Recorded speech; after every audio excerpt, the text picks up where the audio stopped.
উপকূলীয় অঞ্চলের অন্যতম গুরুত্বপূর্ণ নদ বিষখালী নদী। এই নদীর অব্যাহত ভাঙনের কবলে পড়েছে রাজাবাড়িয়া গ্রাম। এর শত শত পরিবার তাদের বাপ-দাদার ভিটেমাটি ও বসত বাড়িটাও সম্পূর্ণভাবে হারিয়েছে। সহায় সম্বলহীন এই মানুষগুলোর দুর্ভোগ এখানেই শেষ নয়।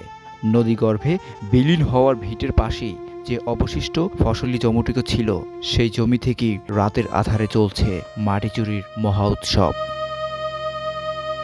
ভূমিদস্যুদের এই কাজ ভাঙন কবলিত পরিবারগুলোকে অনেক সংকটে ফেলেছে। একদিকে যেমন নদী ভিটেমাটি কেড়ে নিচ্ছে, অন্যদিকে ভূমিদস্যুরা ফসলি জমির মাটি চুরি করে জমিকে আরও নিচু ও দুর্বল করে তুলছে, যা পরিবর্তিতে ভাঙনের ঝুঁকি আরও বেশি বাড়িয়ে দিচ্ছে। বিশেষজ্ঞরা বলছেন, কৃষি জমি থেকে মাটি চুরি করা শুধু আইনগত দণ্ডনীয় অপরাধ নয়, এটি পরিবেশের ওপর মারাত্মক নেতিবাচক প্রভাব ফেলে। মাটির ওপরের স্তরে যে উর্বরতা থাকে তা এই চুরির ফলে নষ্ট হয়ে যায়। স্থানীয়রা জানান, মাটি চুরি করে সেই মাটি ইটভাটা ও অন্যান্য নানা কাজে ব্যবহৃত করা হয়। এই কাজের ফলে জমি গভীর গর্তে পরিণত হয় এবং সামান্য বৃষ্টি বা জোয়ারের সময় ফসলি জমি তলিয়ে যাওয়ার আশঙ্কা তৈরি হয়।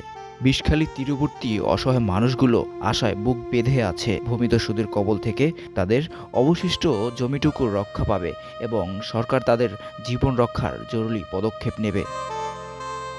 তৌসিফ রাজু, দৈনিক খবর, ডেস্ক রিপোর্ট।